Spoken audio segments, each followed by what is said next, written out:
Ассаламу алейкум, добрый вечер, приветствую всех, с вами снова я, Орти Аслан, на канале Реалити. Сегодня 12 марта 2022 года, и мы обсудим ситуацию в Украине, ну и вообще в целом в мире, ну и конечно же в Чеченской Республике. Приветствую вас всех, друзья, рад вам. Так, Машвойль Аслан, гражданин Ичкерии, Хоуэль Маш, гражданин Ичкерии. Как ты прав, дорогой Аслан, все силовые структуры России, террористические организации, говорит гражданин мира. Абсолютно так, и все спихивать, мы об этом поговорим сегодня, все спихивать на одного Путина, я не согласен с этим. Сейчас, наконец-то, русские оппозиционеры, так называемые, которые умилялись подъему русской армии во время совершения ею геноцида чеченского народа, теперь завизжали, теперь искренние переживания видны их, за себя, конечно же, не за Украину. Но и об этом тоже поговорим, об украинцах, которые с ними пытаются наладить контакт и так далее. Это, я не знаю, равносильно садомазохизму какому-то, да, с ними общаться, и потом опять же они кинут, предадут.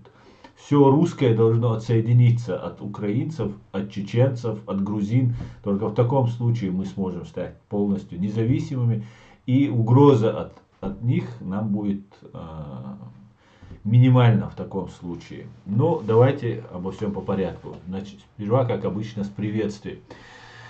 Так, леди, маш хойойл, ассаламу алейкум, бюстик хиль масера, дене, маш хойлу, алейкум салам, болотные дикари будут загнаны обратно в свои болота. Да, мула, Юрий 100% говорит, что не только Путин виноват, наверное, об этом речь. Дерборз, русских можно вывести из холопства, но невозможно из русских вывести холопство. Ичкерия сила, Ахмат терпила. Так, Шульдамак, Аслан, это гнидоподобные существа. Согласен, Шульда. Довели янчутте. Ассаламу алейкум, Баркал Аслан. Ва алейкум ассалам, Довели. Приветствую, рад вас наблюдать. Все будет Ичкерия, говорит Довели. Сима Дайлавайк Энти. Ичкерия сила, Ахмат Путила. Это Дербуарз. Муслиму. Салам. Когда стрим уже идет. Так, друзья, я хотел бы начать наш стрим с очень хорошей речи. Интеллигентного, если можно боксера назвать интеллигентным. Косноязычного, с которого украинцы очень сильно смеются, но далеко не глупого человека, как и любого боксера, потому что боксеры, в принципе, хоть и кажется, что они отбиты, они очень умные ребята бывают, потому что только умный человек может просчитывать все ходы во время боя и выигрывать. И вот я вам хочу показать, я не знаю, это мэр столицы или его брат, но, по-моему, это мэр столицы. Или еще мыслить. Кличко. Давайте послушаем Кличко, буквально займет 2 минуты. Этот косноязычный джентльмен абсолютно не косноязычен, очень красноречиво, очень четко и по факту, по-мужски он обращается к оккупантам, к россиянам и всем, кто хочет принести зло его стране. Давайте послушаем, это очень интересно. Я смотрю перерождение украинской нации. На самом деле за все эти 8 лет было это перерождение, оно подготовило общество к сегодняшнему широкомасштабному вторжению России в Украину, но при всем при этом оно было неполным. Это возрождение украинской нации. И здесь не речь ни о русских, ни о украинцах, ни о других национальностях, которые живут в Украине. Это все граждане Украины, это украинцы, вне зависимости, чеченцы они, армяне, грузины или русские. И все стоят на защите, да?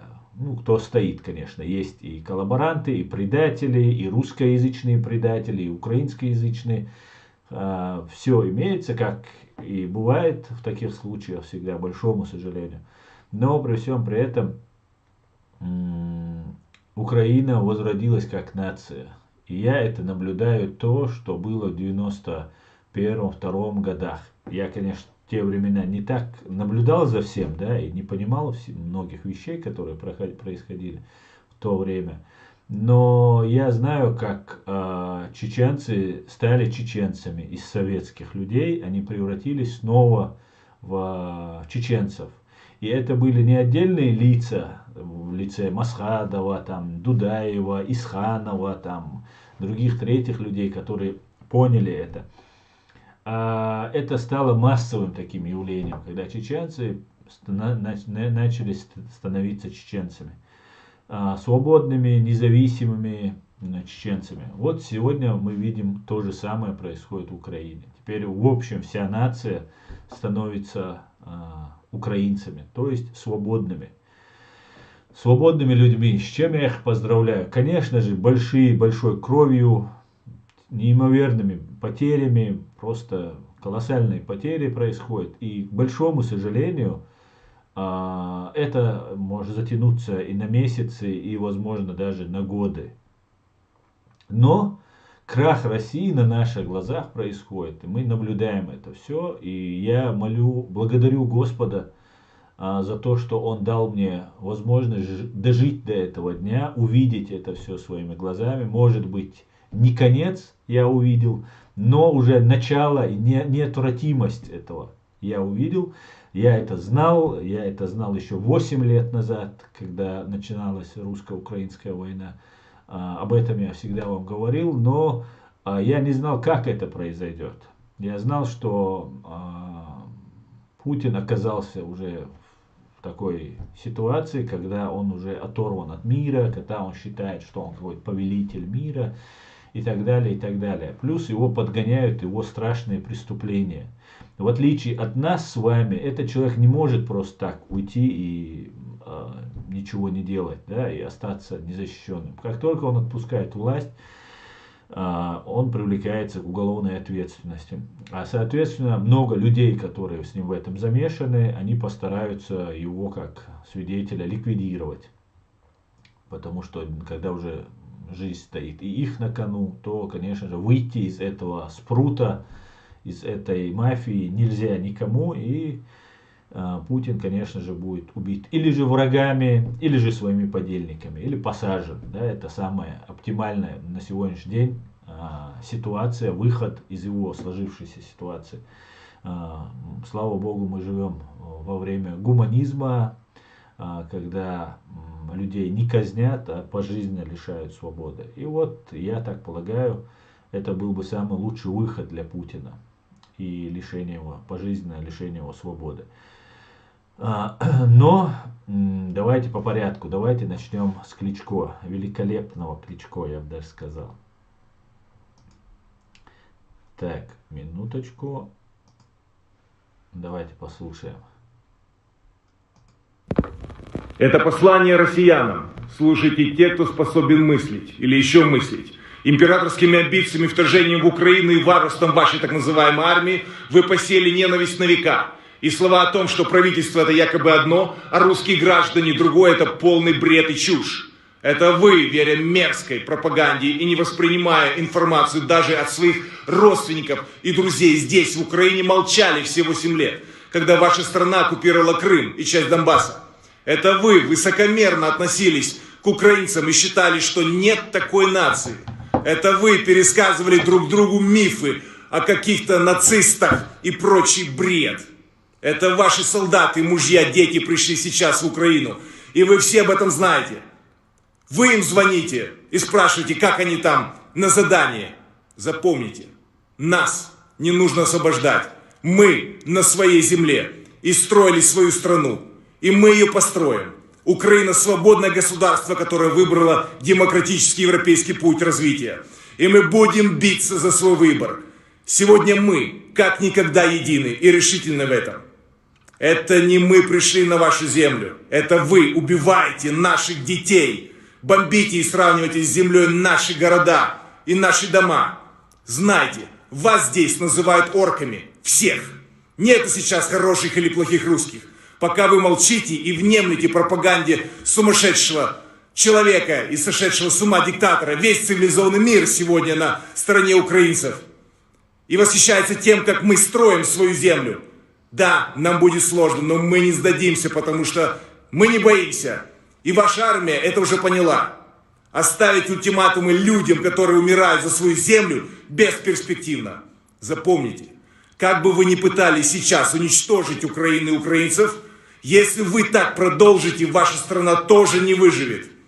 Кто посеет ветер, тот пожнет бурю. Не хотите быть страной в полнейшей изоляции? Не дрожите от страха и безразличия. Будьте смелыми, как украинцы. Спасайте свою страну.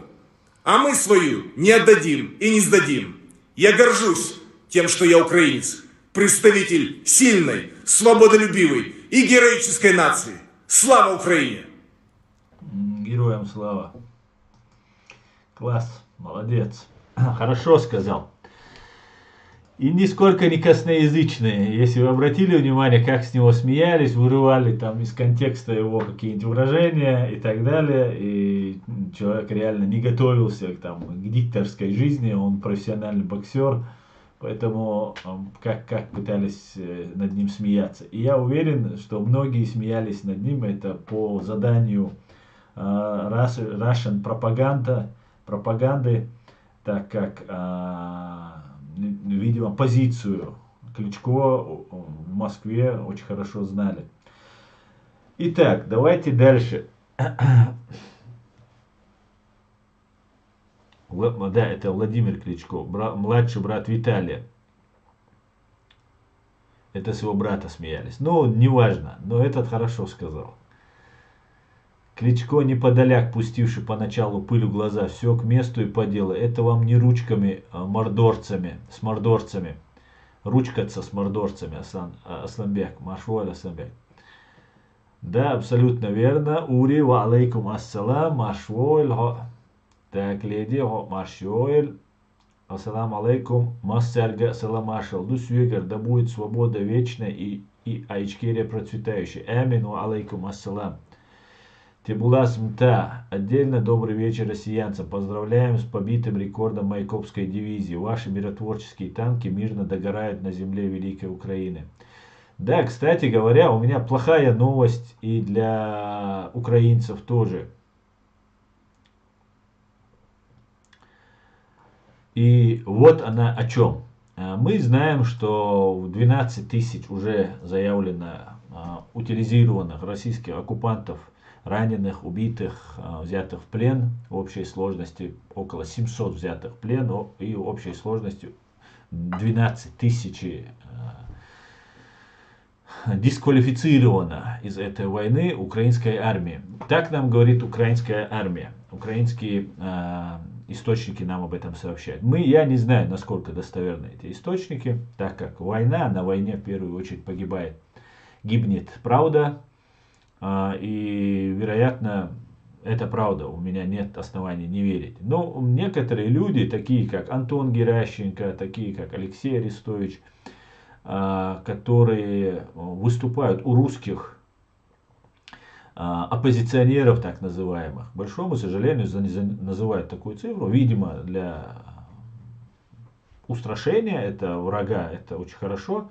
Но, наверное, для устрашая врага не обязательно как-то пытаться это делать за счет, допустим, нас. Потому что мы так им пинка дали, да, и на фоне того, что сделали мы, пока еще никто этот рекорд не побил. И я это почему говорю? Не потому, что мне жалко, что кого-то там. Это, конечно, это вообще это не гуманно, это не те вещи, которые можно обсуждать, но правда есть правда, которую нам нужно говорить и слушать. Я знал людей, которые вот русские называют там 3000 с чем-то официальные. Солдатские матери говорят 11 тысяч с чем-то, да, ликвидировано. Там, военных, полицейских, ФСБшников и разных там преступников, которые с оружием в руках оказались на нашей земле. И Геращенко, да, замминистра МВД, если вы помните, был такой, этот человек называет российские цифры, когда он говорит о войне, в русско-чеченской войне. Потери русских оцененные российской стороной. Конечно, это неправда, это ложь. Теперь я вам... но при этом Геращенко, когда говорит об украинских потерях, он не говорит о 498 убитых россиян, заявленных Россией. Он говорит о своих цифрах, о 12 тысячах. И это не совсем правильно. Вернее, это совсем неправильно, да, ссылаться на них. Но тогда, если ссылаться на русских, а не на наши источники, то нужно говорить о наших цифрах, которые мы заявляем. А какие заявляем цифры мы? Есть такой у нас историк Хасан Бакаев.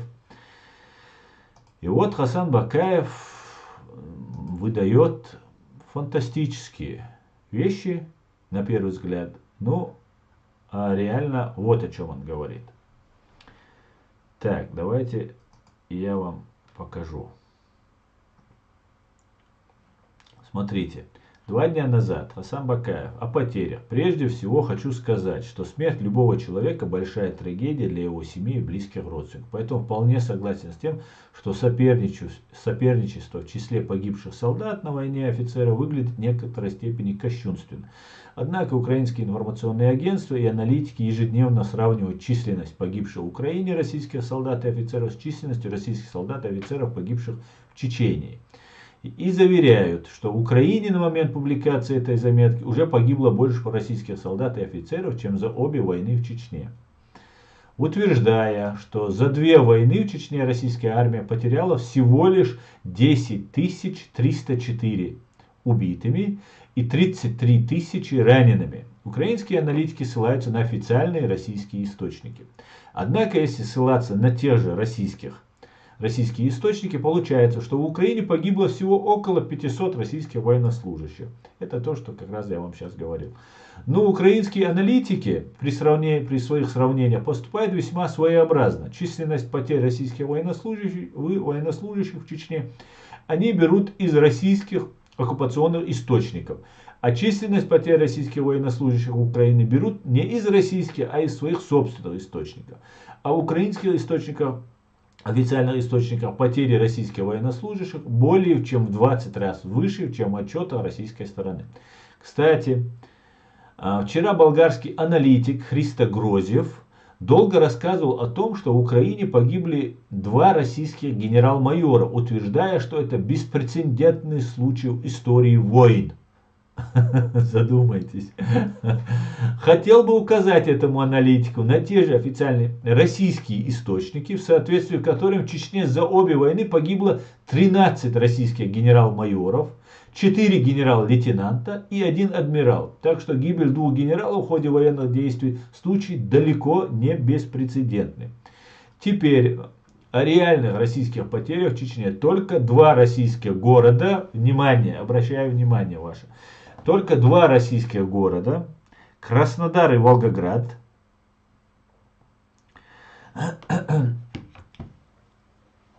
потеряли в Чечне убитыми 3216 военнослужащих. Ссылка внизу.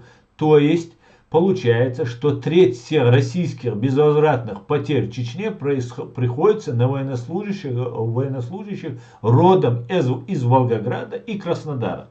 Могло ли быть такое? Конечно нет, потому что в российской армии силовых структурах, воевавших в Чечне, служили, понятное дело, не только уроженцы Краснодара и Волгограда, но и других российских городов, а также поселков, сел, деревень, улусов, аулов, которые тоже несли потери. Количество жителей Краснодара и Волгограда около 2 миллионов, но в России проживает 140 миллионов. Вот давайте посчитаем. Если 2 миллиона погибших, это 3216, то 140 миллионов, да, это нужно вот эти 3216 умножить на 70, да, чтобы было. И получится у нас цифра 225 120 человек. Но в России проживает 140 миллионов населения. Вот сейчас, вот и считайте, если отдельно взятые 2 миллиона россиян потеряли в Чечне убитыми 3216 военнослужащих, то сколько военнослужащих потеряли 140 миллионов россиян? Еще раз, 225 120 выходит. Это приблизительно, конечно. Чтобы помочь в расчетах, подскажу, жители указанных двух городов составляют 1,4% от общей численности россиян. При таких расчетах картина потерь, конечно, получится приблизительной, но впечатляющей и весьма далекой от официальных данных. Да, забыл сказать, в Чечне во время этих двух войн проживал 1 миллион жителей. А в Украине проживает 42 миллиона жителей. Оружие, наверное, даже не стоит сравнивать. Территория Чечни составляет примерно половину территории Киевской области. Так что она простреливалась насквозь, делая понятие тыла и фронта эфемерными. Поэтому я бы предложил украинским аналитикам не сравнивать с таким упорством свою национальную трагедию с чеченской трагедией, а молить Всевышнего о мире и сохранении каждой бесценной человеческой жизни. Давайте посмотрим ссылки, которые дает нам Хасан Бакаев. В Краснодаре почтили память воинов, погибших в Чечне. 11 декабря в Первомайской роще Краснодара состоялся митинг, посвященный памяти воинов, погибших в боевых действиях на территории Чечни. Как сообщает ИА Регнум, представитель пресс-службы администрации города, в мероприятии приняли участие местные власти, депутаты, руководители общественных ветеранов, ветеранских организаций, командование войсковой части МВД, курсанты военных училищ, старшеклассники краснодарских школ. Митинг завершился церемонией возложения цветов, траурным салютом и торжественным маршем курсантов военных училищ, отметил представитель пресс-службы. По его словам, в Краснодаре проживает 2700 семей, чьи родные погибли в Чечне. 1200 краснодарцев награждены орденами и медали. Четверым посмертно присвоено звание Героя России. Так, 2700 это только в Краснодаре. Это семьи, у которых погибло, грубо говоря. 2700 как минимум получается. Далее, в храмах Волгограда прошли панихиды по всем убиенным от рук террористов. Вот будут скоро проводить панихиды от рук убитых нацистами. Под знаком памяти воинов-земляков, погибших во время контртеррористической операции на Северном Кавказе, проходит сегодня день в Волгограде. Сотни горожан, бывших военнослужащих, воинов Волгоградского гарнизона собрались утром у мемориала на проспекте Жукова.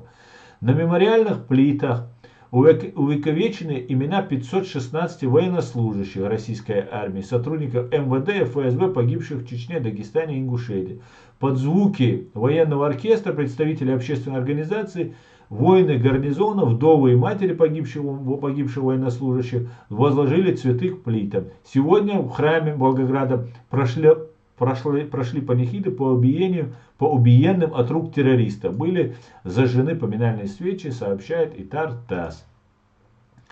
Итак, конечно же, 225 тысяч, может быть, эта цифра, она условная, конечно, но она далека от 11-12 тысяч, 13 тысяч, о которых заявляют русские.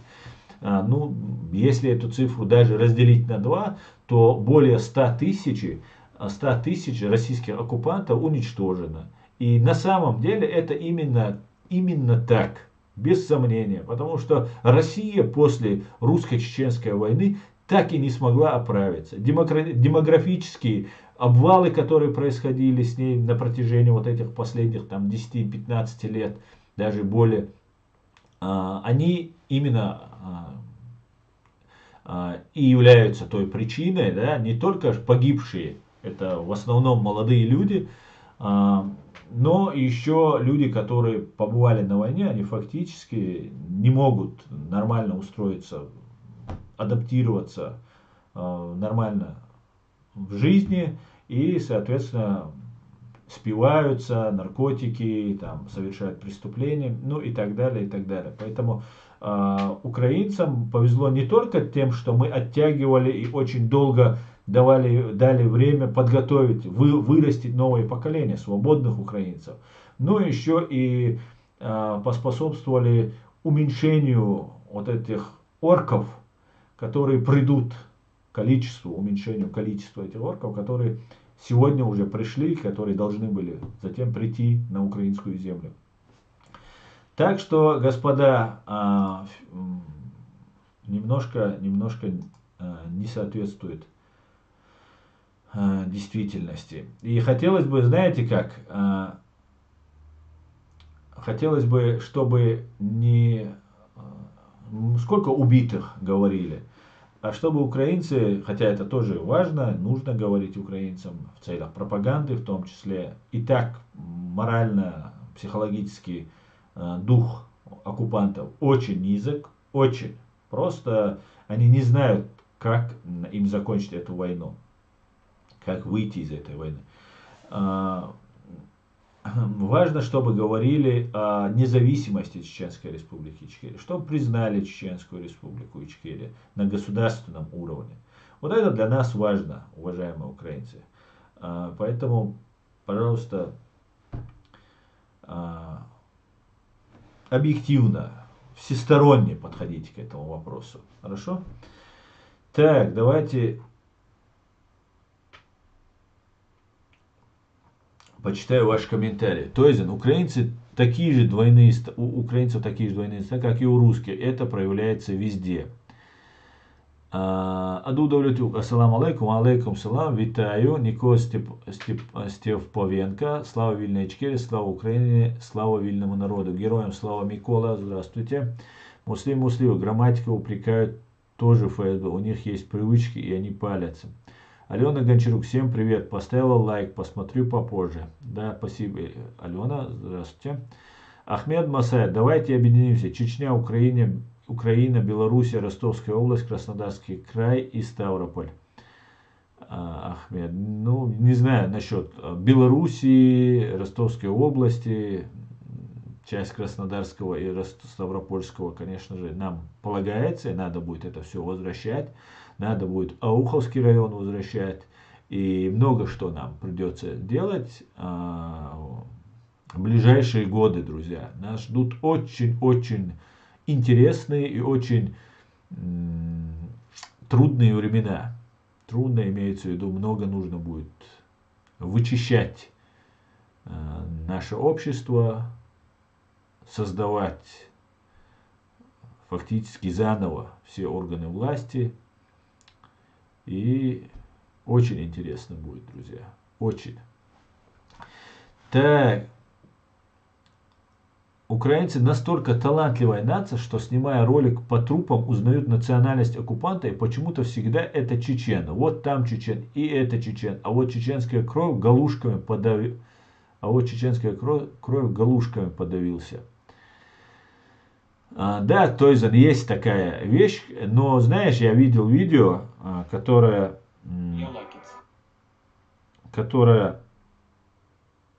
сейчас мне тут прислали какое-то видео. Воздушный десант.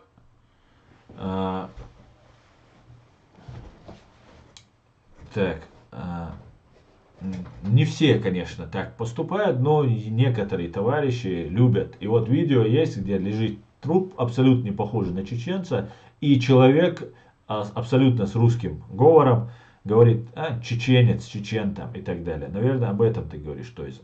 Это может быть провокация, потому что мы видим, что система, которую русские строили на протяжении вот этих 22 лет, Кадыров, чеченцы нападают на Грузию, террористы, она разрушена полностью. Полностью. В первую очередь она разрушена украинских головах. Потому что украинцы были подвержены той же российской пропаганде, которой подвергались россияне. Ну, Западом, в этом плане Запад очень легко отделался. Да? Они только дозированно получали вот эту пропаганду лживую. Украинцы ее потребляли просто как русские. И ненавидели нас ну, наравне с русским. И воевать к нам приезжали, и воевали. И тот же Буданов, да, я постоянно привожу этот пример, с Донецкой области. И летчики, которых мы задерживали или там ликвидировали, у нас с Киева или с Киевской области были. Поэтому это все было, но эта пропаганда сейчас разрушилась. И слава Богу, мы будем дальше продолжать в том же духе и называть фашистов фашистами. Вот Россия это и есть фашизм. Нету никаких украинских нацистов, как нету никаких чеченских террористов. Да, да, отдельно может найдется какой-нибудь украинский нацист, да, который там на самом деле нацист, по которому тюрьма плачет. Также можно найти и в чеченском обществе какого-нибудь террориста, исламиста. Но это не подавляющее большинство, это маргиналы в обществе. Но Россия сегодня начинает говорить о нацистах, нам всем смешно, не может быть и так далее. Но проходит 10 лет, 20 лет, Украина терпит поражение, гибнут люди. И со временем уже все начинают думать, ну да, там были нацисты, и Россия воевала с нацистами. Так произошло с чеченцами. Не было никаких террористов, никаких исламистов и так далее. Хотя были, но они были очень-очень маленькой группой. Ну ладно, давайте дальше. Мне тут прислали видео, давайте я вам его покажу. Меня просят его показать. Я вам покажу и потом продолжу читать ваши комментарии. И еще много чего интересного вам постараюсь рассказать. Постараюсь вам.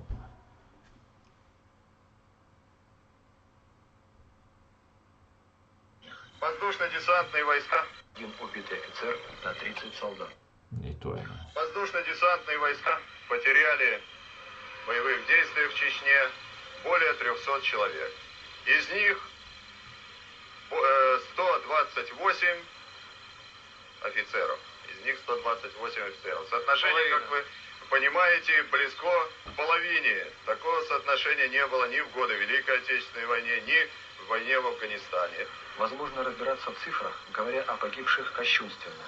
И все же мировая история не знала подобного соотношения. Чеченская кампания сломала все каноны просчета боевых потерь. Ныне офицеры составили 20% от общего числа погибших. Из опыта истории пик гибели офицеров приходился только на русско-японскую войну – 3,5%. Наименьшие же потери российская армия понесла в Кавказских войнах прошлого века – 1 убитый офицер на 30 солдат. Так что украинцы хорошо боретесь, очень хорошо. С момента окончания русско-чеченской войны таких потерь русские не несли. И продолжайте в том же духе. Но есть куда стремиться. Есть еще куда стремиться. Стремитесь. Так. Хасан сказал за всех. Добавить нечего. Да. Дима Богданюк, Кадыров, черт. Так, Ахмед согласен с тобой, говорит.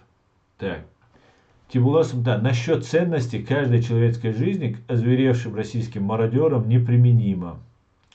Мы не убийцы, говорит Муслимов. Да, Алена Гончарук. По данным Союза комитета солдатской материи, количество погибших военнослужащих составляло около 14 тысяч, а сторонники независимости называли цифру 80 тысяч погибших военнослужащих России. Вот, спасибо, Ален, просто большое вам спасибо. Ну вот, приблизительно, если ту цифру, которую, в принципе, приводил нам Хасан Бакаев, да, которую я почитал, он ее не приводил, но он приблизительно сказал об этом, то 80 тысяч это, ну, вполне такая объективная цифра, вероятно, даже больше. Так, ролик я показал. Давайте, Муся, я за, только жалко Аслана. Так, о чем вы говорите?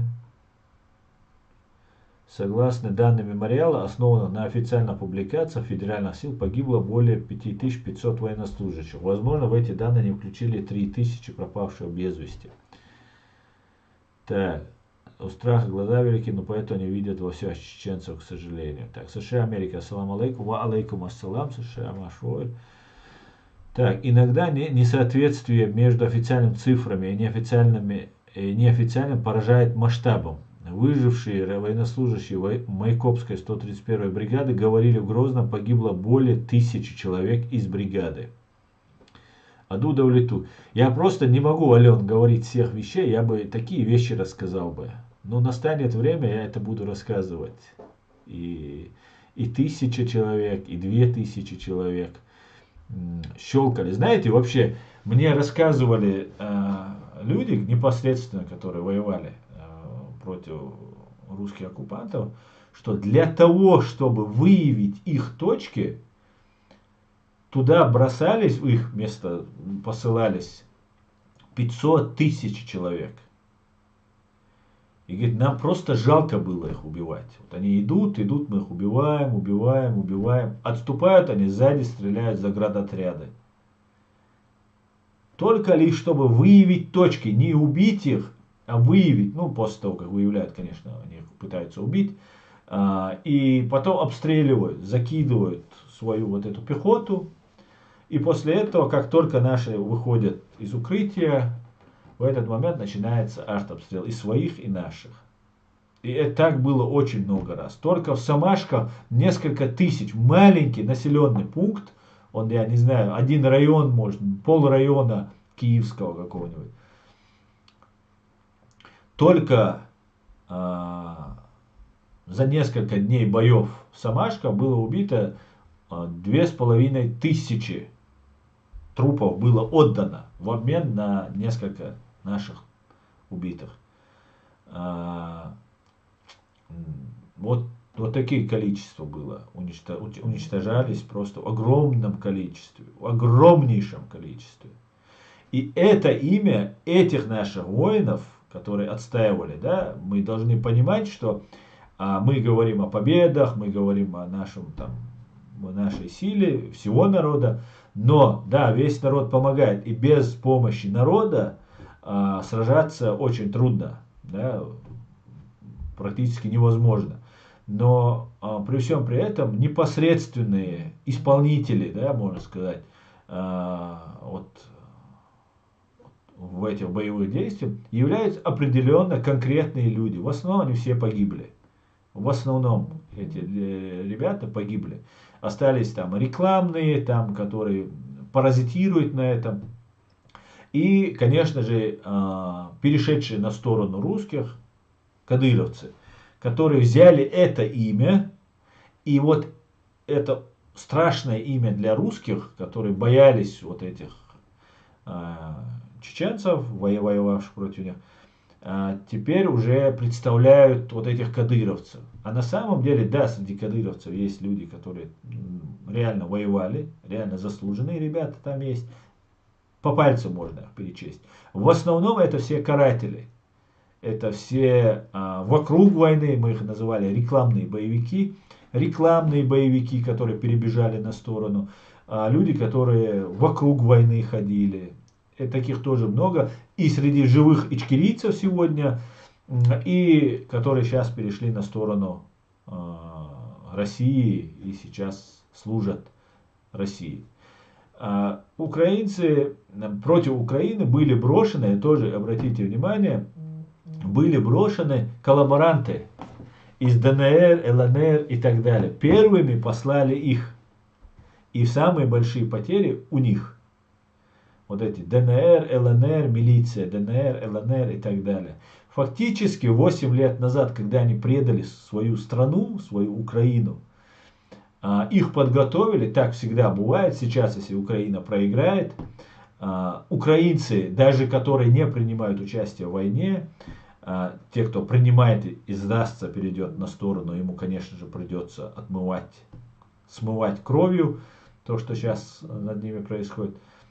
То, что он воевал против России, ему придется отрабатывать.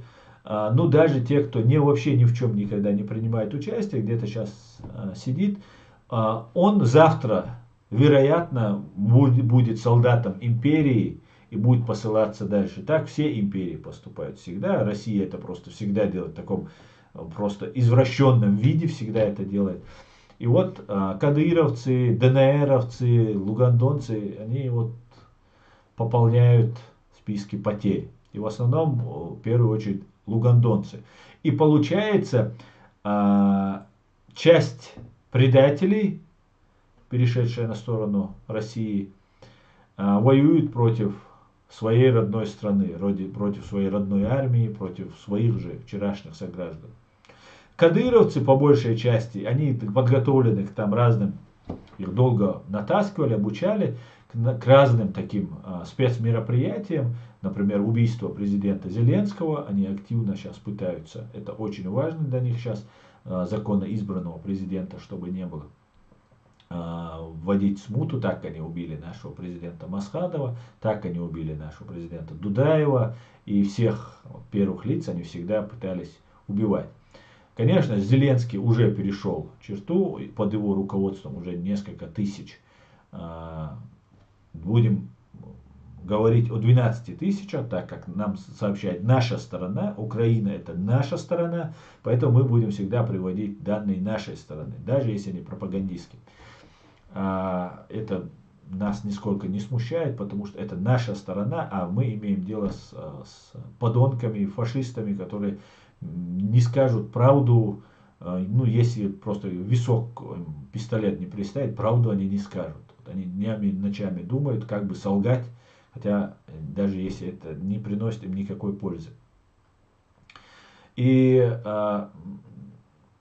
кадыровцы занимаются вот покушением на президента, на первых лиц, которые будут. И сзади, они идут сзади, идут как каратели. Их все боятся, они должны заходить, они должны там проводить мероприятия разные, выявлять проукраинских, ну то есть патриотов, граждан страны, и их ликвидировать. У них есть своя агентура, им стучат, они собирают нужную информацию и таким образом проводят зачистки. И это то, что они делали на протяжении 10 лет в Чеченской Республике, да, 20 лет в Чеченской Республике, как пошли служить России. Они это умеют делать, их на это натаскивали, и поэтому у них пока потерь немного. Там под Киевом, когда их десантировали, какие-то спецоперации они должны были, там у них потери были и так далее. Кроме кадыровцев, мы их называем кадыровцы, да, это юридически неправильное такое обозначение. Или мы их называем члены банды кадыровцы, да, российские члены банды.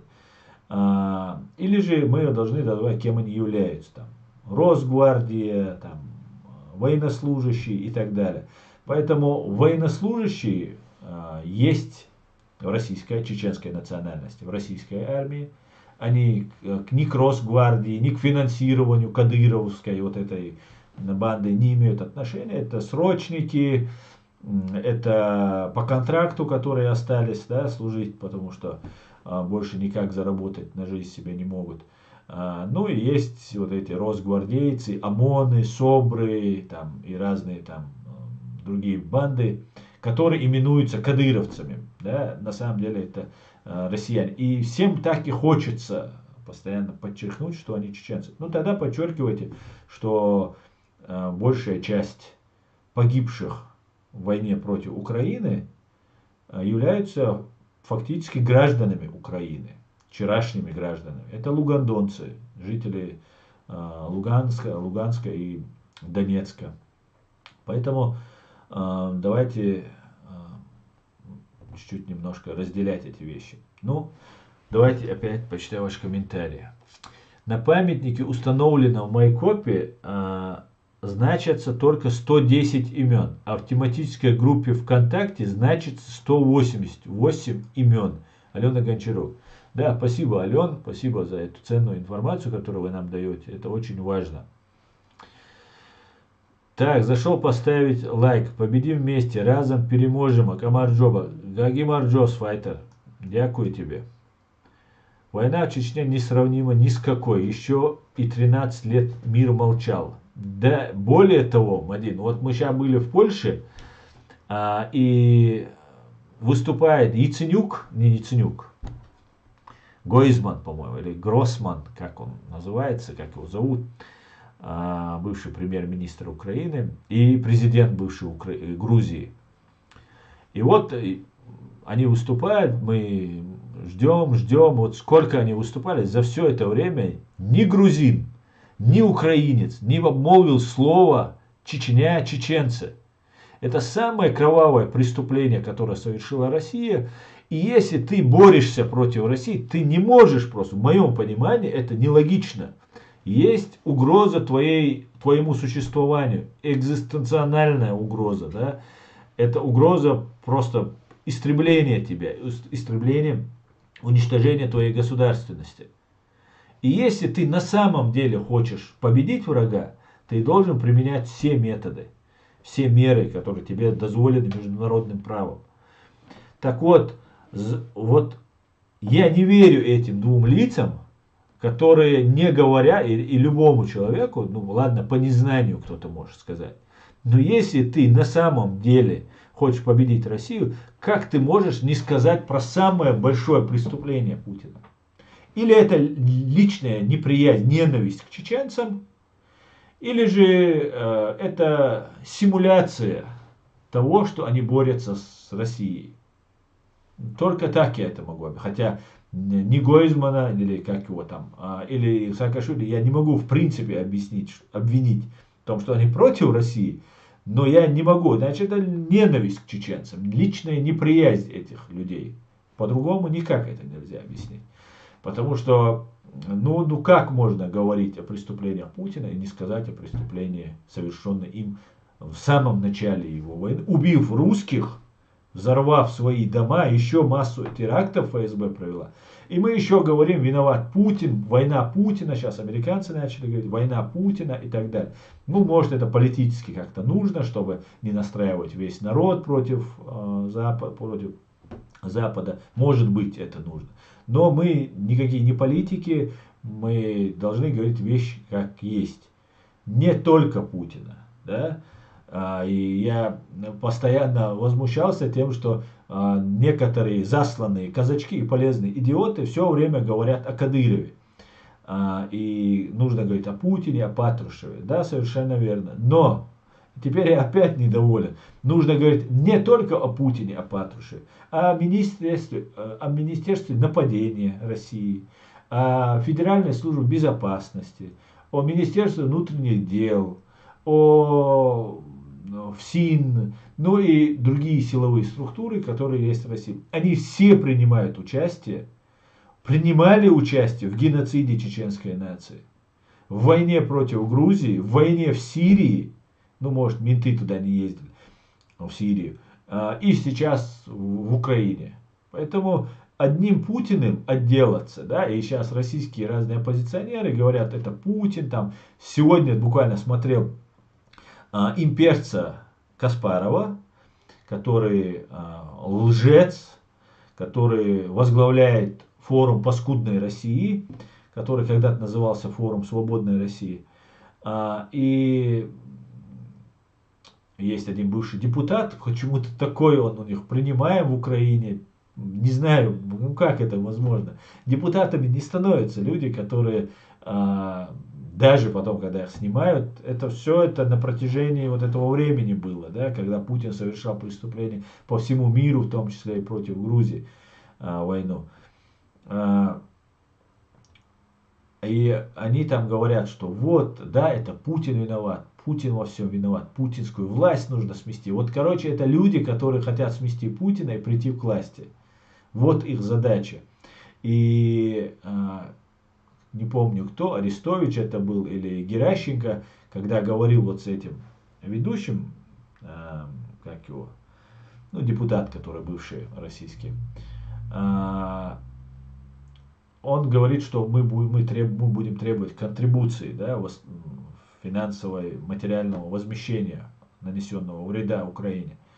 И Каспаров и вот этот бывший депутат обсуждают, говорит, ну мы не будем, говорит, ну там про контрибуцию слово зашло, речь зашла, и он говорит, ну мы не будем сейчас это обсуждать там и так далее, и так далее.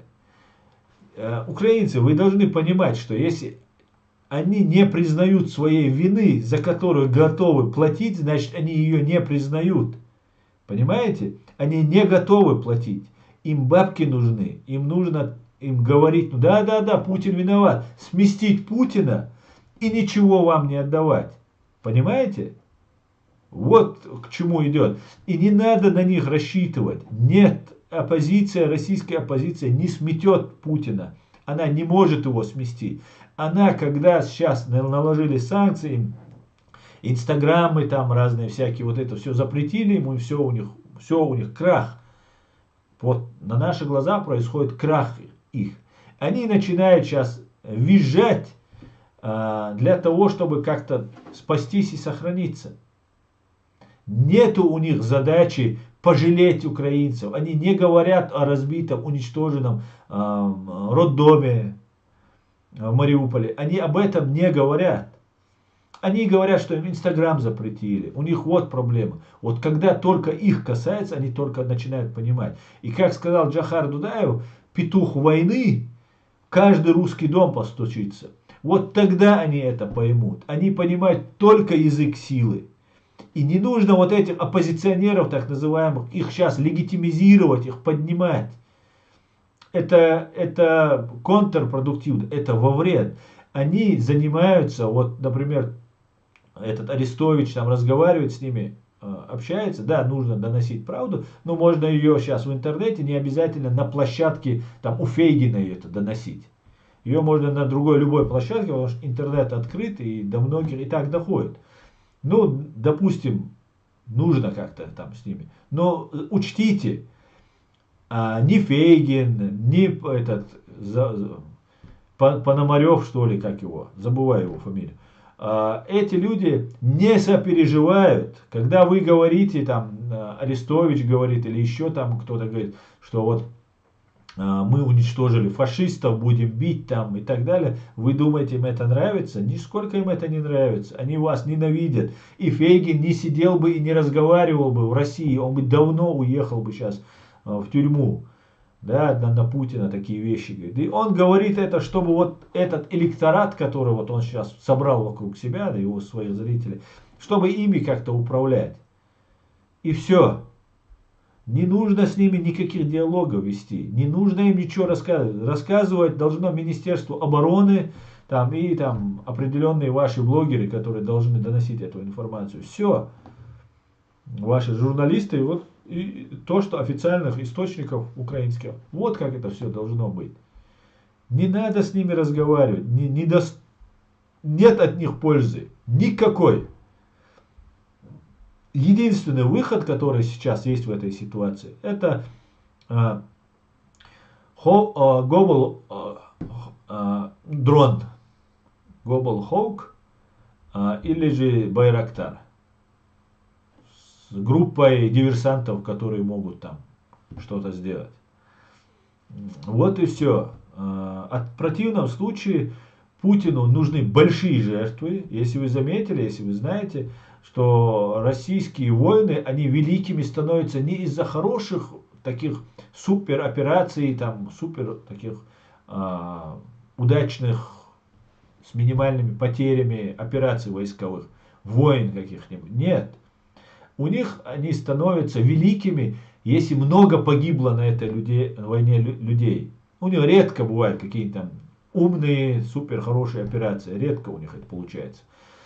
Их великая победа, это если погибло 1 000 000 человек. Так вот, Федоров, депутат Федоров, который уже 10 лет там рассказывает, что их страна оккупирована, не что они из колхозной экономики стали рыночной экономикой и их пустили во все институты, во все крутые кабинеты мира.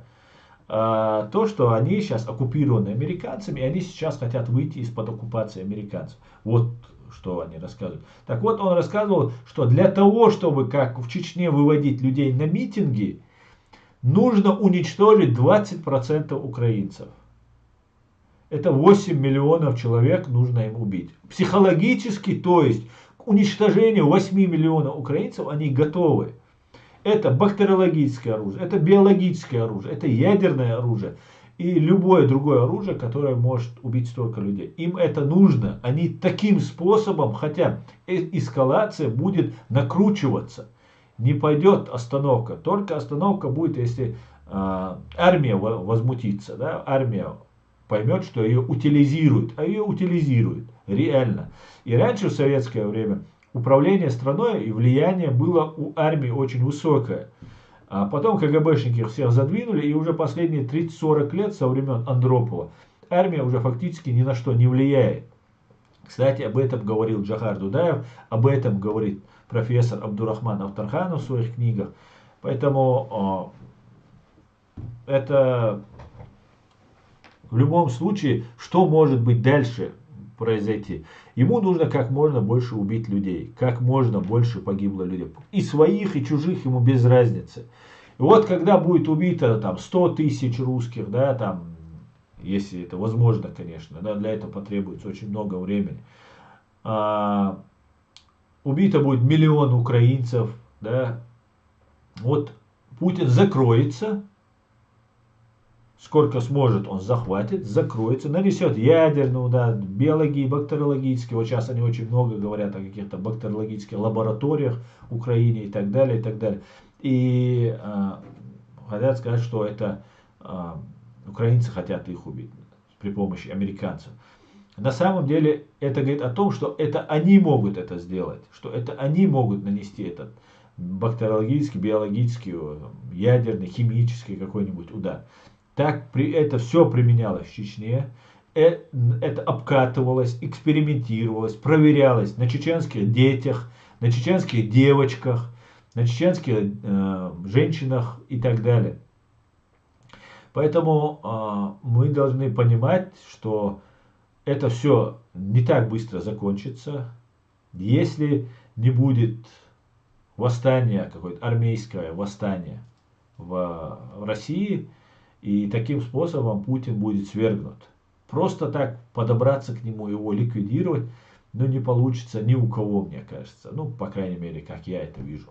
Потому что, как вы помните, последнее время были очень странные смерти из охраны Путина. Да?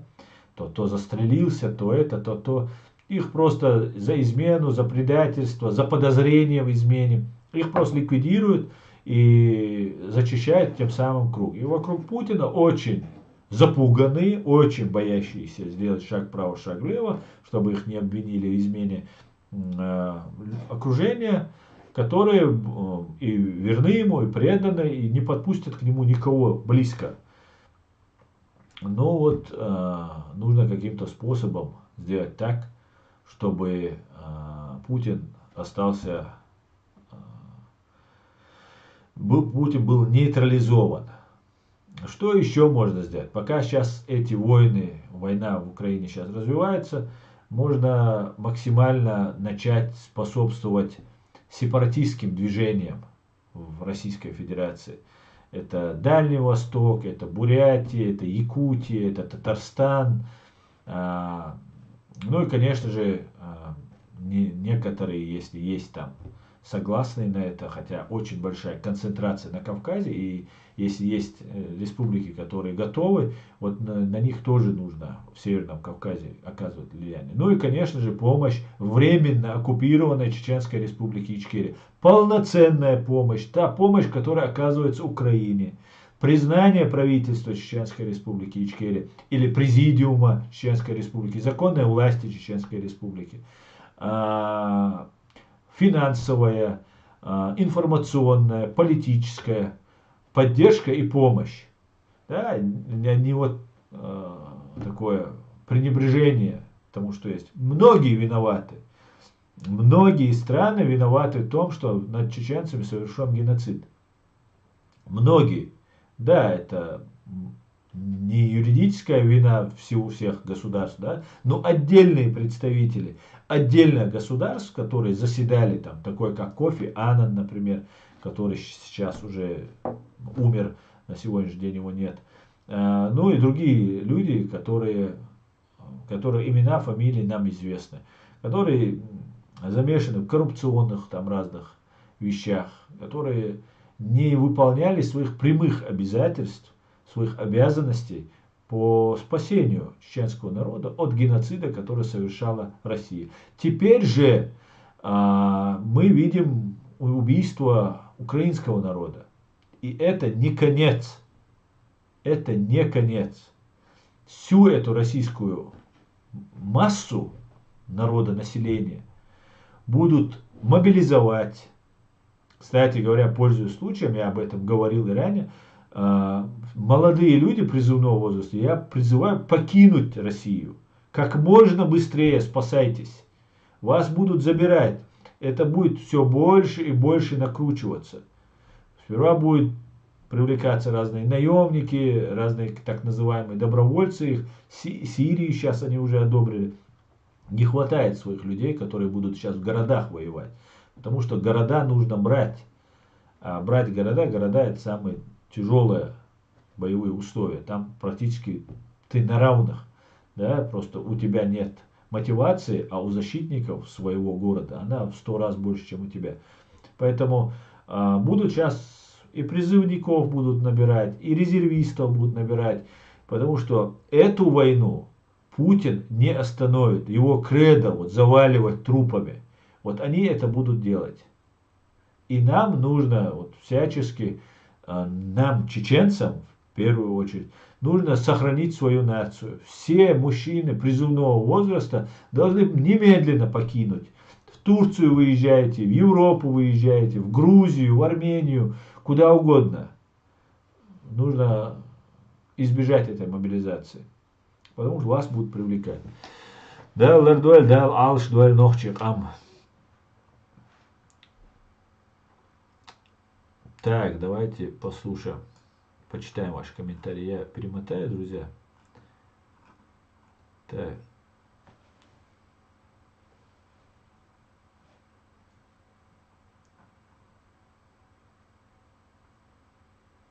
Адуда Влютюк. Вопрос оккупационного режима в Чечне можно решить 2 Байрактарами. Слава Байрактару.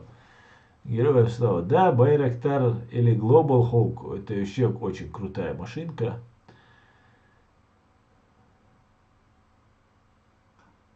Аслан, ты читаешь мои мысли про так называемых российских оппозиционеров. Фейгин давно в Литве сидит, поэтому такой смелый. По-моему, Фейгин не в Литве. По крайней мере, не точно, недавно он там сидит. Но я могу ошибаться. По крайней мере, он сидел. Но даже если он выехал, я и раньше говорил, и сейчас говорю. Когда я работал адвокатом в Москве, в нашем адвокатском сообществе, в нашем круге, мне представили его как агента КГБ. Это работает на КГБ. Среди нас было вот он сотрудничает с КГБ, потому что мы тоже знали, кому можно из нас доверять, кому нет. Виноват ли Путин? Да, конечно, но не более чем какой-то болотный дикарь из Мухосранска. Они все на одно лицо. Фриман антипутинин. Стоит пощелкать по российским каналам, чтобы убедиться в бешеной, предельно глупой пропаганде, которая, однако, промывает мозги и так не слишком умному охлосу. Байрактар красавчик. Так.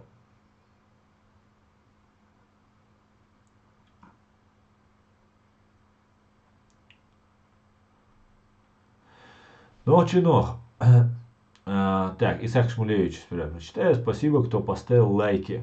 Спасибо вам, друзья. Распространяйте наше видео, распространяйте в социальных сетях. Максимально давайте привлекать внимание к этой проблеме. Я буду теперь каждый день выходить в эфир и почаще обсуждать. Кстати говоря, и в ТикТоке тоже меня сейчас разблокировали. И в ТикТоке я буду тоже там стримы проводить. Заходите, будем общаться. Но есть еще одна мысль. Все хотят нас убедить в том, что Путин сошел с ума. Ведь это не так. Это их план действия всем Кремлем. Абсолютно. Путин не сошел с ума. Ну, в таком понимании. Да? Он абсолютно адекватно общается, адекватно отвечает на вопросы. Просто этот человек сошел с ума в 99-м году.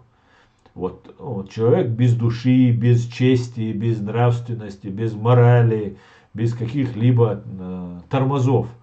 В человеческом понимании, да, общечеловеческом. Но при всем при этом этот человек абсолютно адекватен, абсолютно понимает, что он делает. Он поднимает величие русского мира, русского духа и убивает братьев. Обратите внимание, как низко пали россиянцы, русские. Они называют людей братьями и убивают их. И весь мир грозится, защищает, просит не убивать своих братьев. Посмотрите, что это за люди просто. И их это всех устраивает. В России их спрашиваешь на улице, задаешь им вопрос, их всех это устраивает. Да, мы поддерживаем Путина, Путин прав там и так далее, и так далее. Да, некоторые боятся говорить и так далее, и так далее. Но это же не сегодня произошло. Все так удивились, о боже мой, неужели Россия напала, убивает людей? О, она бомбит Харьков. А чем отличается Грозный? Там что, не жили люди? Харьков русский город. Да так Грозный был самым русским городом. У нас там 85% русских было. Русскоязычных, если не больше. На момент развала Советского Союза. И что? Все так удивляются. Как будто это был не Путин. Как будто это другая страна. Или вот раз и произошел такой случай. Как будто 8 лет в Луганске, Донецке не было концлагерей, которые уже изоляция называлась, которые уже во всем мире уже знают это название. В которых пытают, убивают людей. Ладно, ну мы ничего, будем доносить правду потихонечку, у нас это получается. Так, друзья, я перемотаю. Слава Украине, смерть фашизму. Ильгар Асадов, героям слава. Александр Табах в чем-то прав. Если бы флот США и Англии прибыли бы в Черное море, то война бы закончилась мгновенно. Но, да, это правда. Но Америка не может войти, не будет этого делать. Знаете, есть такая конспирологическая версия.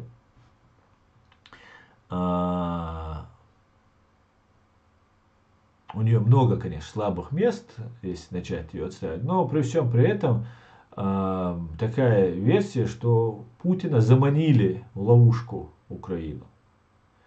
Играя на его чувства, делая его великим, какой он там способный, там, и так далее, и так далее. И мне показалось, что когда Путин 24-го уже откровенно, уже открыто сказал, что он напал,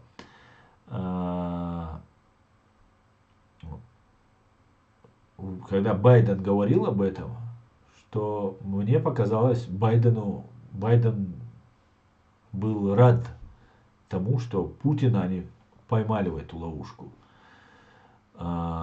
И те преступления, которые Путин и его банда совершала против чеченского народа, это будет очень такой весомой частью в судебном процессе над политическими и военными силами России.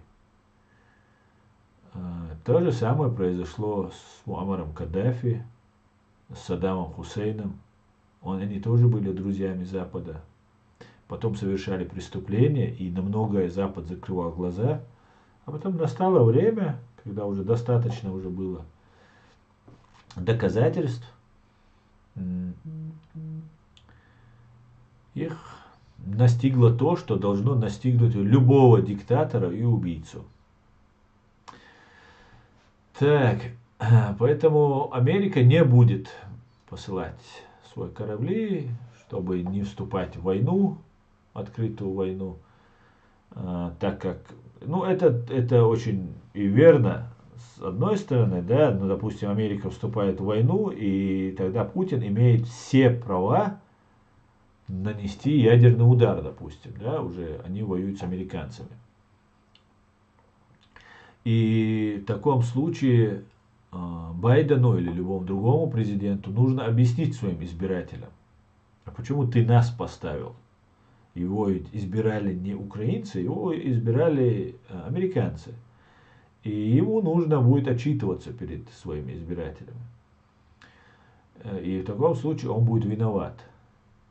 И с юридической стороны у Запада всегда все верно. И весь мир уже давно стал правовым. Давным-давно. Да, это право не всегда соответствует духу, но всегда соответствует букве закона. И Запад давно стал правовым, мир стал давно правовым. И нам, чеченцам, тоже нужно догонять и восполнять. Да? Мы много лет пробыли в советской оккупации. Сейчас мы находимся под российской оккупацией. А это абсолютно две разные вещи. Россия, Советский Союз, русские. И право, закон, международное право, это две полярных противоположности. Поэтому нам нужно научиться созидать, создавать, образовываться. Нам много что предстоит сделать. Вычищать подонков, как открытых, так и скрытых, которых очень много среди нас. Так, давайте почитаем еще ваши комментарии. Я опять перемотаю.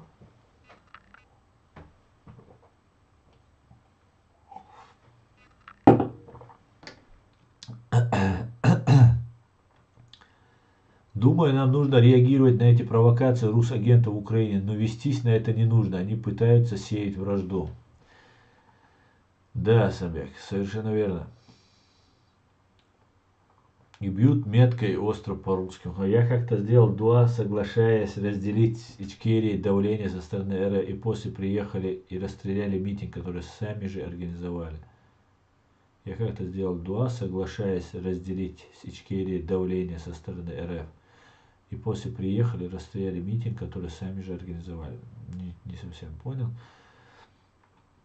Так, русские думали, война с Ичкерией сошла рук, война с Грузией сошла рук, захват Крыма и Донбасса сошли рук. Ну раз все сходит с рук, почему бы еще не повоевать?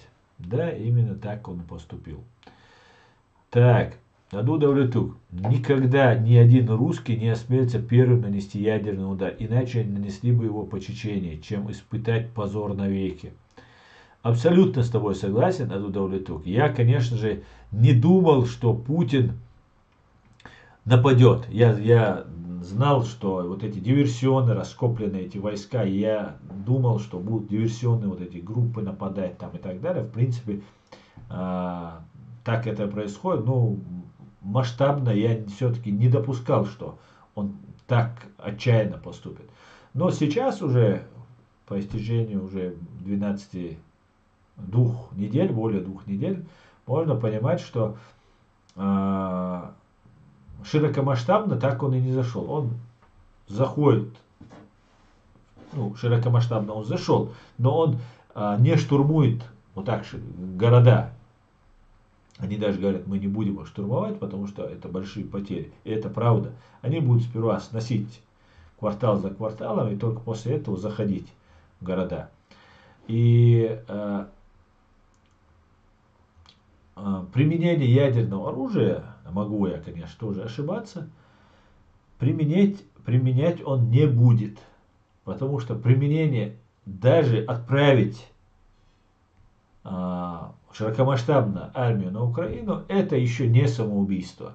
Санкции, преступления, сбитый Боинг, там, ну, все, которое за ним имеется, оно и так на нем есть. Достаточно этого, чтобы его пожизненно запрятать в тюрьму. Но нанести ядерный удар, это автоматически получить ответный удар по себе. Хотя нанести по Украине, это еще не значит сразу же получить ядерный удар от других стран. От Америки, в частности. Он же не по Америке будет наносить, а по Украине. Это, не думаю, что по миру он нанесет. По Украине, да, есть такая возможность у него, вероятность, да, не исключено, да, не дай бог, конечно. Не будем сейчас накручивать, пугать людей, но, как говорится, на непримиримых, как когда-то сказал Джохар Дудаев, и уже у войны появляются свои законы, война живет своей жизнью, и все что угодно может развиваться. Но вот я не думаю, что он нанесет ядерный удар, но Поживем увидим, как говорится. Поживем увидим. Так, в Путине сидит джин и нашептывает ему: ты великий. Да, он сам джин. Так, Россия уже лежит в руинах, и это только начало. Будет полный развал экономики и тотальное обнищание населения. Оно будет продолжаться до тех пор, пока не избавятся от имперской чумы величия русского мира. Абсолютно с тобой согласен. Русские должны перестать быть имперцами. Они должны осознать всю пагубность своих деяний. Ночью, Асан, насчет нападения Путина на Украину, это точно западное для Путина, но это невозможно оправдать гибель мирных украинцев. Да? Повторяю, ФСБ работает, чтобы нас разделить, усилили поток, и все будут вспоминать все грехи. Так, это, конечно, совпадение, но то, что это ускорило развал РФ, это факт. Да, Алмула. Фриман, антипутинизм. Война становится жестче, начались этнические чистки, убийства украинского гражданского населения. Это начинает попахивать Югославией. Да, США, Америка. Интересно, к какому городу перепадет честь подписания капитуляции с Россией? США, Америка.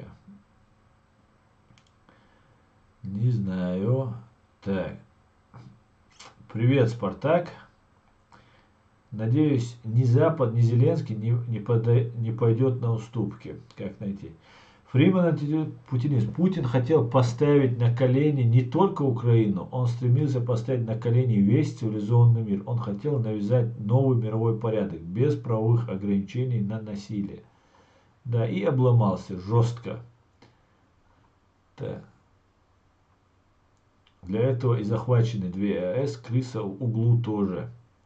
Да, у Путина все плохо, у России все плохо. Каждый день сейчас время работает усиленно, активно против России и ее народа. Теперь уже не могут русские говорить, что Путин, все теперь виноваты. И вот Кличко очень правильно говорит. Так, Николов, вы знали, что в Украине можно теперь БТР на металлолом сдать? 5 гривен за килограмм дают, так что мы тут богатеем. А вы знаете, что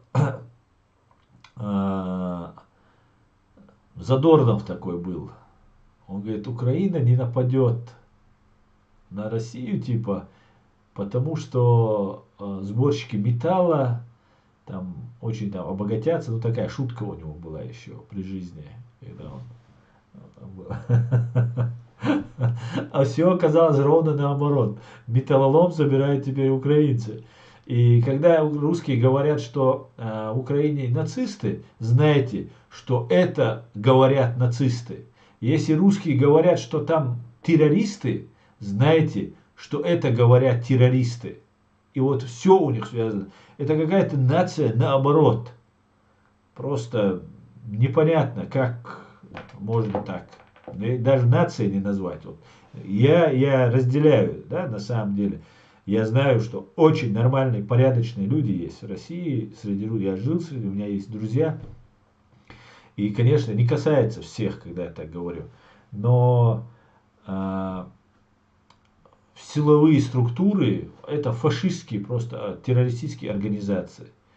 ФСБ, Министерство нападения, Министерство внутренних дел, и вот, которые перечислили, МВД, ФСИН, вот это преступники и террористы. Это одна мафия. Вот это все должно быть люстрировано. Раскрыты все архивы КГБ, все преступления, совершенные в Чечне, в Грузии, совершенные в сталинское время, в советское время. Все архивы КГБ, и КГБ должно быть признано, ФСБ должны быть признаны террористической организацией. Над ними должен состояться суд, как над СС, над этими нацистскими силовыми структурами. Только в таком случае мир вздохнет. И только в такой случай меня лично устраивает. Меня не устраивает убрать Путина, меня не устраивает там даже освобождение Чеченской Республики Ичкерия, если мы не признаем преступников. Для меня важны преступники. И это должно быть одной из самых главных целей, которые должны преследовать все. И украинцы, и грузины, и чеченцы. Ну и нормальные русские тоже, конечно. Их это заинтересована. Россия должна разделена быть. Это может произойти через месяц, это может произойти через год, это может произойти через 20 лет. Это вполне возможно. Джохар Дудаев в 1995 году говорил, что эта война заряжена на 50 лет. То есть прошло сейчас 27 лет. Осталось еще 23 года. А так как Джохаров практически не ошибался ни разу, то я для себя в голове оставляю, хотя я вижу, что события стремительно развиваются, я надеюсь, что хоть в этом Джохар ошибся, что это была приблизительная цифра, это будет не 50 лет, а 40, допустим, да, и не 23, а 13 лет потратится, и не 50, это будет, а 30 лет, да, а сейчас 27 прошло. Я очень на это надеюсь. Но в голове я оставляю, что это может занять еще 23 года. Через 23 года мне будет 67. 67 нормально. Я думаю, я буду очень молодой мужчина. Даже через 23 года. Так, поехали дальше. Фриман антипутинист. Путяра не ожидал, что его армия это полная субстанция, не ожидает такое сплочение Запада против его агрессии, не ожидал стойкости украинцев. И если у него есть личный маузер, он должен застрелиться. Это гнида, он не посмеет. Так, русскость это такая разновидность психического расстройства. Так, леди, антитеррор ЧРИ в прямом эфире Мабах во время эфира Аслана. Ничего страшного, антитеррор имеет право в любое время проводить свои стримы. Это хорошо, что он вышел в эфир, я посмотрю обязательно. Очень толковый, не глупый парень, я вам скажу. Стыдно быть русским сегодня, отмываться вам от своих преступлений много-много лет. И дело уже не в вашем ублюдочном упере Путина, дело в вас самих, говорит Фриман антипутинизм. Так.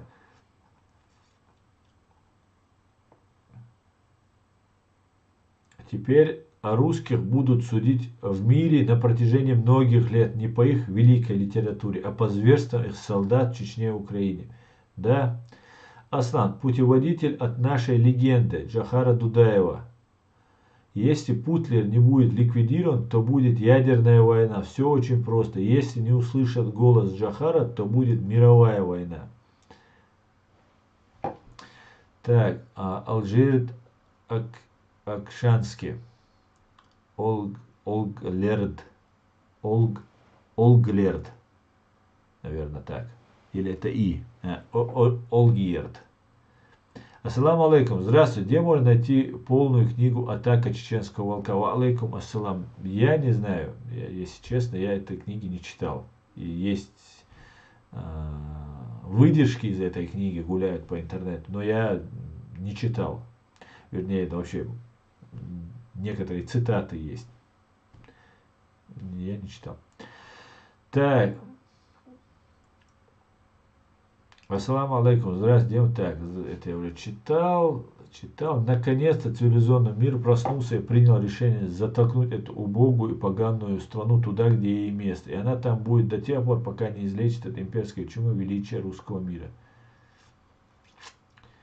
Большего цинизма трудно себе представить. Не пропускать беженцев в Украину. Зато милости просим в русский мир. Хорошие мины при плохой игре. Подонки. Вы сейчас о чем?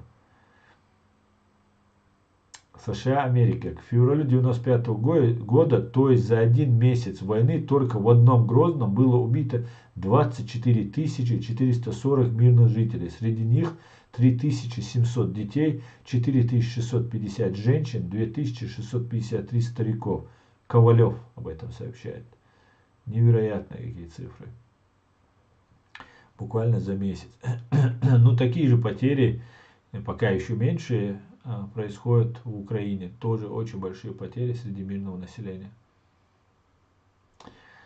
Если русский народ не встанет сегодня против всех правителей самой России, если не свергнет их, пусть и ценой части своей жизни, то он недостоин того, чтобы называться народом.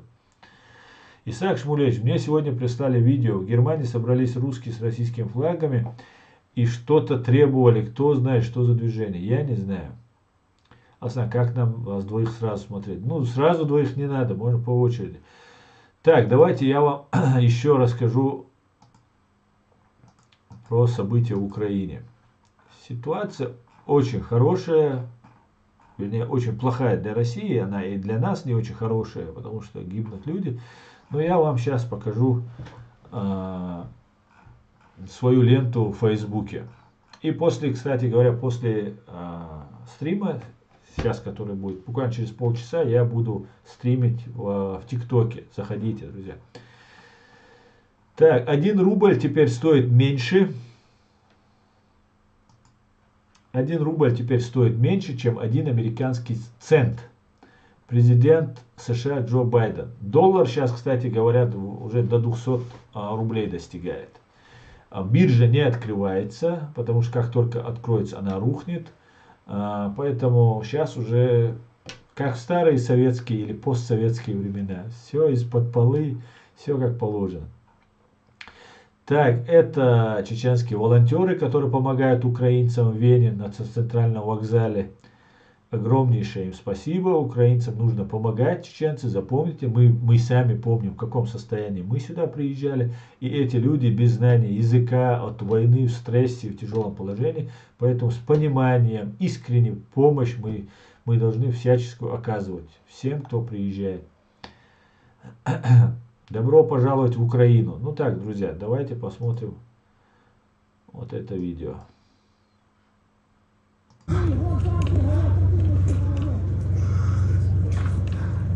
От так от буває, коли приходиш на українську землю. От так от буває.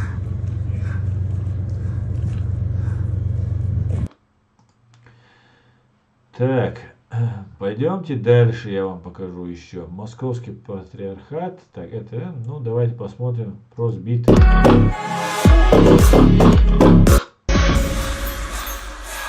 Вертолет. Доброго вечора, ми з України. Пам-парам-пам-пам.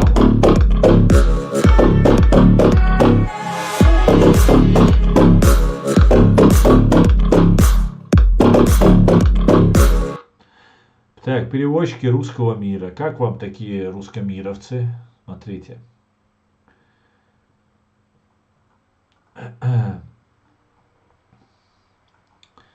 Вспоминал сегодня буквально Резвана Ибрагимова, которого убили в Чеченской Республике. Сперва его забрали кадыровцы, пытали током и потом его убили. И вот он еще в 2017 году, 10 марта, говорил: сегодняшний день не прошел даром. Стало понятно, почему чеченцев и ингушей депортировали именно 23 февраля, а балкарцев 8 марта. Осталось оформить статью. Нет предела их подлости и цинизму. То есть это подарки они так делали друг другу. Значит, на 23 февраля, День вооруженных сил советской армии, уничтожался чеченские и ингушские народы. 8 марта уничтожались балкарцы в подарок. Вот какие они. О чем говорить? У них Ленин лежит на Красной площади. Самый большой убийца своего собственного народа у них лежит на Красной площади. И никого это не смущает. Кто будет возмущаться о чеченцах, о украинцах? Некому там возмущаться. Так, смотрите, год назад я писал: русизм мечтает восстановить империю.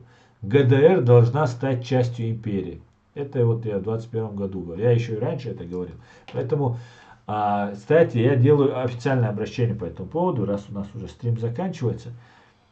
Я вам сегодня покажу. Вот 700 пленных из разных регионов России.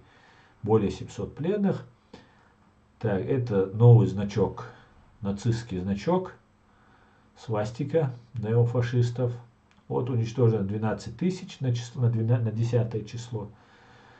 49 самолетов, 81 вертолет, 335 танков, 1105 БТРов, 123 артиллерийские установки, 29 антирадарных систем, 56 установок ГРАД, 60 бочек с дизелем. Очень грамотно, кстати, украинцы поступили. Они целенаправленно начали вот эти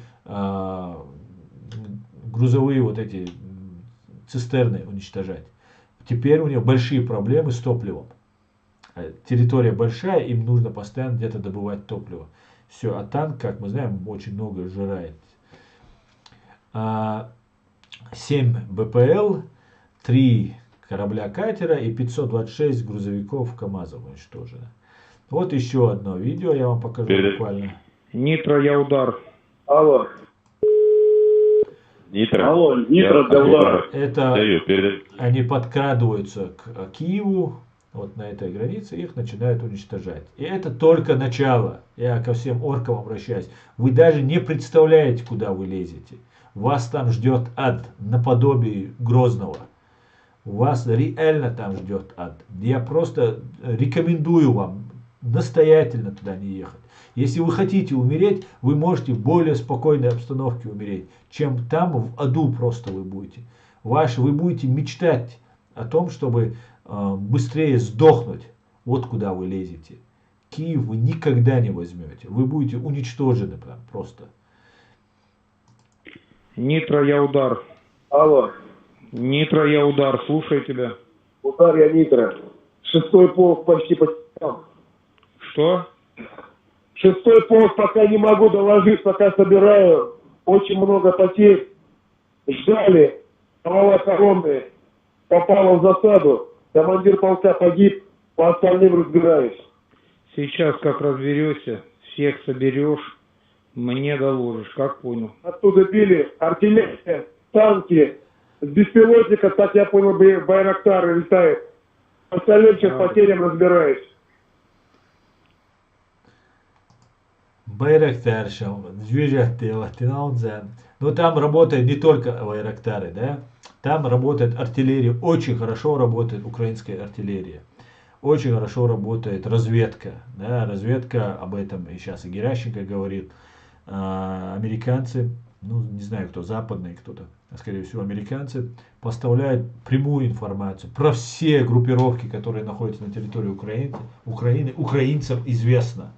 И дело времени, когда дойдет очередь по уничтожению их. Поэтому я советую настоятельно, просто очень сильно советую, как можно быстрее бежать. В первую очередь чеченцам оттуда, ну и чеченоговорящим, ну и всем остальным другим кавказцам, которые там находятся.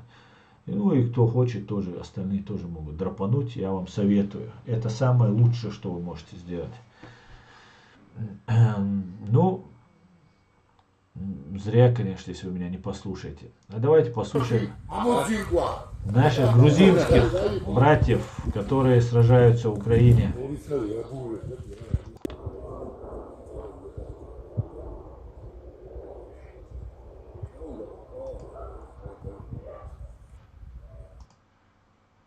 Закопать. Арис, თქვენი დედა მოხარ თქვენი. За Украину, за Грузию. Материться, короче, на грузинском. Так. Так, давайте еще перед тем, как закончить, я вам покажу ситуацию в России. Так. Владимир Путин не хочет, чтобы вы знали об этом. Это Госдепартамент США, видео с его страницы. Владимир Путин не хочет, чтобы вы знали об этом. Очереди, банкоматы, просто ад превращается Россия.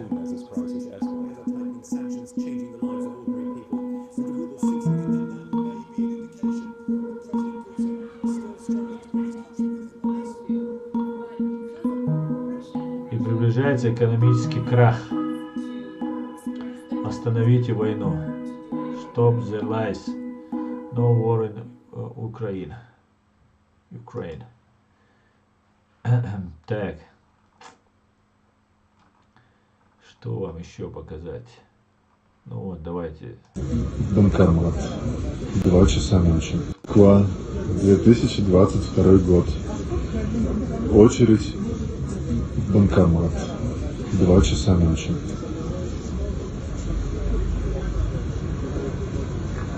Ну, короче, вот такие вот дела. 2 часа ночи, банкоматов. Ну, все, занято. Большие проблемы, короче говоря.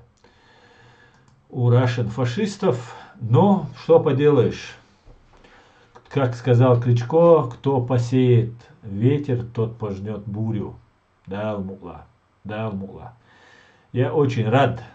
Я очень сожалею о том, что сейчас происходят такие события. Я не знаю, доживу я до конца и увижу ли победу, освобождение моей страны. Но я очень рад, что я дожил до сегодняшнего дня. И теперь уже и умереть не жалко, если честно. Теперь конец. Даже я уже знаю, как это будет происходить. И я буду каждый день, да, озвучивать, рассказывать вам свое видение. Это всего лишь мое видение. Я не претендую ни на какую точность во всех прогнозах. Я такой же человек, как вы, просто немножко больше уделяю времени на изучение и анализ вот этих событий, которые происходят. Конечно же, и буду фиксировать и рассказывать вам. На этом наш стрим сегодняшний заканчивается. Спасибо, что смотрите. Спасибо, что поддерживаете. Слава Украине. Все будет Ичкерия. Всего самого хорошего. Адикёль, маш, оль, бюс, дек, алёль, дал, алш, дуэль, шайдыша. Всего самого хорошего, друзья.